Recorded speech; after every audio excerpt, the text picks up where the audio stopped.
రైతులకు తోడ్పాటు ప్రభుత్వ అప్పుల విషయంలో ఉప ముఖ్యమంత్రి భట్టి విక్రమార్క మాజీ మంత్రి హరీష్ రావు మధ్య వాడీవేడి చర్చ జరిగింది. ద్రవ్య వినిమయ బిల్లుపై చర్చకు భట్టి విక్రమార్క సమాధానం అనంతరం హరీష్ రావు వివరణలు కోరిన సమయంలో అనేక ప్రశ్నలు సంధించారు. గత బడ్జెట్లో పెట్టిన వాటిలో రైతులకే 23,000 కోట్లకు కోత పెట్టి వాళ్ల ఉసురు పోసుకున్నారని ఆరోపించారు. రైతు భరోసా ఎగ్గొట్టి రుణమాఫీ చేశారన్న హరీష్ రావు బీఆర్ఎస్ ప్రభుత్వంలో చేసిన అప్పులపై దుష్ప్రచారం చేస్తున్నారని ఆక్షేపించారు. బీఆర్ఎస్ పాలనలో అప్పులు 88,000 కోట్లు అని ఉప ముఖ్యమంత్రి చెబితే మధ్యాహ్నం సీఎం 1,50,000 కోట్లు అన్నారని వెల్లడించారు.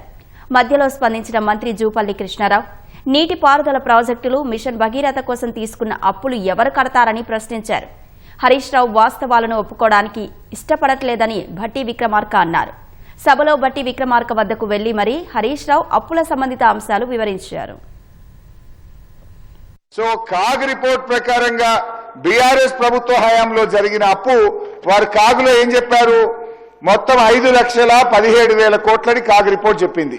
ఈ 5,17,000 కోట్లలో అప్పటికే రాష్ట్రం ఏర్పడక ముందున్న అప్పు, ప్రభుత్వ రంగ సంస్థల అప్పు మొత్తం తీసేస్తే కాగ్ రిపోర్ట్ ప్రకారంగా 10 ఏళ్ల బీఆర్ఎస్ హయాంలో జరిగిన అప్పు కేవలం 4,18,284 కోట్లు మాత్రమే.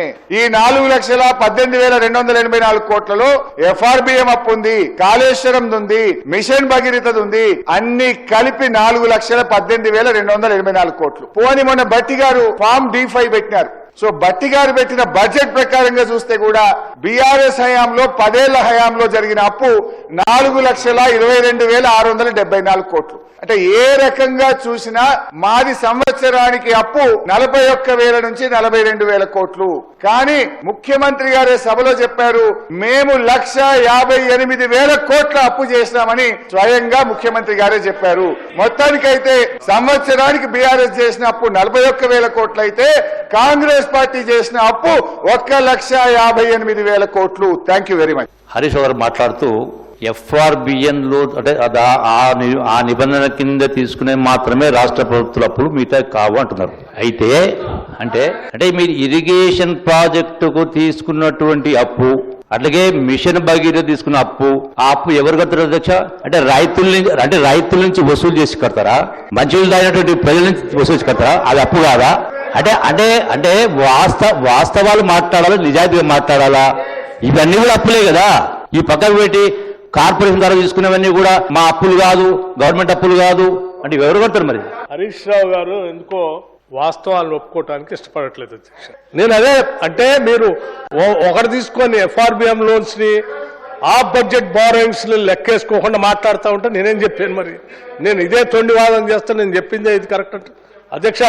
I want to draw attention to the government of Telangana in the budget document for the year 2024-25 disclosed off-budget borrowings of 1,20,944 crores. Off-budget borrowings అధ్యక్ష వాళ్ళు క్యాగ్ వాళ్ళు పంపించింది అధ్యక్ష. దీంట్లో ఎస్పీవీస్, కార్పొరేషన్స్, ఇన్స్టిట్యూషన్స్ వాళ్ళు లోన్ తీసుకున్నప్పటికీ ప్రభుత్వం చేత ఈ డబ్బులు అప్పు కడతా ఉన్నారు అని చెప్పి చాలా స్పష్టంగా చెప్పి, as this amount is not included in total liabilities of the state, the same is understated to the extent. అధ్యక్ష వీరు ఉన్నది లేనట్టు, లేనిది ఉన్నట్టు భ్రమలు కల్పించడం కోసం 10 ఏళ్ళు ప్రయత్నం చేశారు. ఇప్పుడు నేను పూర్తిగా అధ్యక్ష ఫైనాన్స్ శాఖలో మొత్తాన్ని తవ్వుతా ఉన్నాను అధ్యక్ష. అంతది సంపూర్ణంగా వీళ్ళు చేసినన్ని బయటపెడతాను అధ్యక్ష. ఈ రాష్ట్రానికి, సభకి పూర్తిగా తెలిసినట్టు చేస్తాను అధ్యక్ష.